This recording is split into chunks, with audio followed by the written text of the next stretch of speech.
The War and Peace Report. I'm Amy Goodman. After an $850 billion bailout for Wall Street and another $25 billion for the auto industry, struggling homeowners still await large-scale government assistance. The Obama administration says it's working out the details of its plan to stem foreclosures. Well, in the absence of government action so far, some are taking action on the local level. In Michigan, Wayne County Sheriff Warren Evans announced Monday he won't enforce sales of foreclosed homes. Wayne County includes the city of Detroit and has had more than 46,000 foreclosures in the past 2 years. Evans says he came to the decision after reviewing the Troubled Asset Relief Program, the Wall Street bailout measure known as TARP. He says the foreclosures would conflict with a provision ordering the Treasury Department to reduce foreclosures and help restructure loans.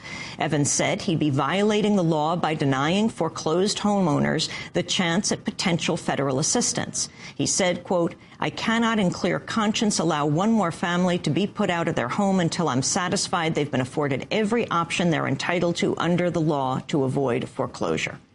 Meanwhile, the government-backed mortgage giant Fannie Mae has agreed to restructure mortgages after a campaign led by one of its biggest critics, the Neighborhood Assistance Corporation of America, or NACA. Fannie Mae will work with NACA to modify mortgage payments for struggling homeowners. In October, NACA held a protest outside Fannie Mae's D.C. headquarters, blockading the entrance until being granted a meeting with top executives.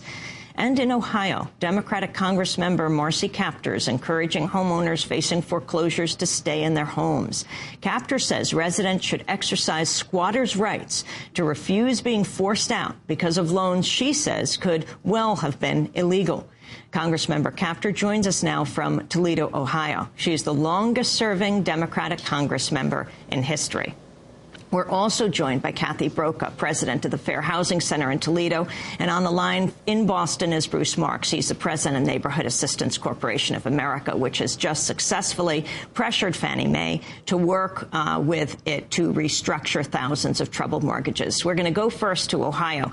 Congressmember Marcy Kaptur, can you repeat what you said on the floor of the House? What are you urging homeowners who could be foreclosed to do?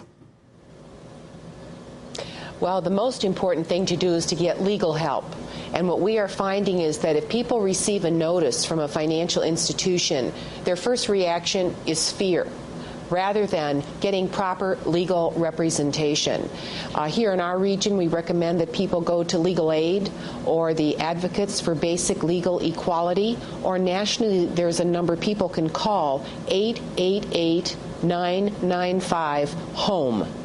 And to get the proper legal representation so they can actually have the scales of justice be balanced, rather than now all the power to Wall Street and none of the justice to Main Street.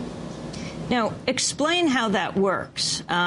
If you have a person who's at home and they come to take the family out, you're saying sit there? Well, if it's a sheriff's eviction, if it's reached that point, that is almost impossible. But we find that most of the foreclosures that haven't reached that point, families are not getting the proper legal representation. And that's why I'm saying that possession is 9/10 of the law. Therefore, stay in your property. Get proper legal representation. If you believe that Wall Street has been deceptive, could have been fraudulent, or tried to dupe the public, and with these subprime loans and with the kind of circuitous financing that's been done, Wall Street cannot produce the deed nor the mortgage audit trail. You need a lawyer. And you should stay in your home. It is your castle. It's more than a piece of property. It's your home. And just because Washington hasn't handled this bailout properly, and we never should have done it this way in the first place, we should have used the Federal Deposit Insurance Corporation and the Securities and Exchange Commission to resolve and do these workouts. Washington chose another road which has been very, very destructive. I have opposed this all the way. But because they've done the wrong thing, you at least shouldn't be the victim of what's been happening on Wall Street and in Washington. You need a lawyer, you need a good lawyer, and you ought to get that legal representation so that the scales of justice are balanced. And Congressman Kaptur, of course, Congressmember Kaptur, of course, the people who are being forced out of their homes now are in the most difficult situations. How do they afford a lawyer? How can they even think along these lines? Well, that's why I'm recommending your legal aid society, call your local bar association, or the national number 888-995-HOME. Most people don't even think about getting representation because they get a piece of paper from the bank and they go, oh, it's the bank, and they become fearful, rather than saying, oh, wait a minute, this is contract law. The mortgage is a contract. I am one party, there is another party. What are my legal rights under the law as a property owner? And many times they are abrogating their own rights. They're forgetting that they have rights in this proceeding, and they need to exercise those legal rights. You know, when this mess started, when the meltdown really started back last year, 75% even of the subprime loans were performing. That means people were making their payments. What Washington has done and what Wall Street has done has made it so much worse. But those loans were performing loans. The other 25% weren't all bad either. There were some issues, but they could have been worked out. Washington went backwards when it should have gone forwards. It should have embraced Main Street. It embraced Wall Street first, and they trusted them again. The very same institutions, the 5 top ones that have done most of the damage: J.P. Morgan, Wachovia, Bank of America, Citigroup, and HSBC. If you get a letter from one of those, you should say, I need a lawyer. You need a lawyer in order to represent your interests in that contract. You're saying they did it wrong. Explain exactly what you felt was wrong and how it should have been done right and how it can be fixed now. Congressmember Marcy Kaptur. All right. Well, if we look at prior meltdowns in the real estate market, and I'd love to have an hour to tell you what's really gone wrong, but the federal institutions that were normally used to do workouts and to resolve pending bank failures are the Federal Deposit Insurance Corporation and the Securities and Exchange Commission. They have all the examination powers. They have enormous power to do workouts, to track that loan, to get it, to put the borrower at the same table. If they have to write down some losses, both by the lender and by the mortgagee, they do that. The Securities and Exchange Commission comes in, and through their auditors, they deal with the real valuation of property, even in a downturned economy. Those institutions were put on the shelf. They were not used. In fact, I think one of the reasons they were not used is because when they come in, they bring examiners.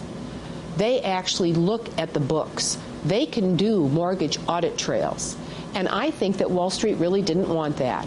And they were powerful enough in order to help to pass a bill scaring Congress right before the election, before a new president was elected last fall, that they really put all the power in the Treasury Department, which isn't a housing agency. It really doesn't do bank regulation in the same way that the FDIC does, nor oversight. Treasury really works with Wall Street. They basically sell U.S. debt.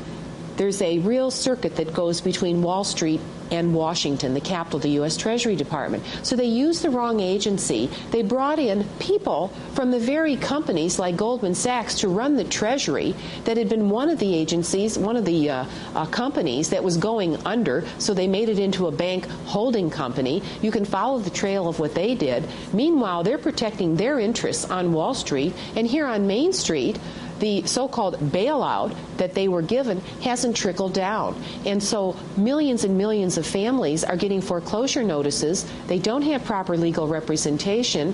The Washington Wall Street circuit isn't really working to allow these workouts to occur, and people are falling off the edge. Somewhere the scales of justice have to be balanced, and Washington has to use the traditional instruments that have worked. They have actually given power to a department that has been abysmal in its handling of taxpayer dollars, and you know what? There's been no real oversight by the Congress, as required by that TARP law that was passed last year. So it to me is just an indication of how much power these institutions really have politically.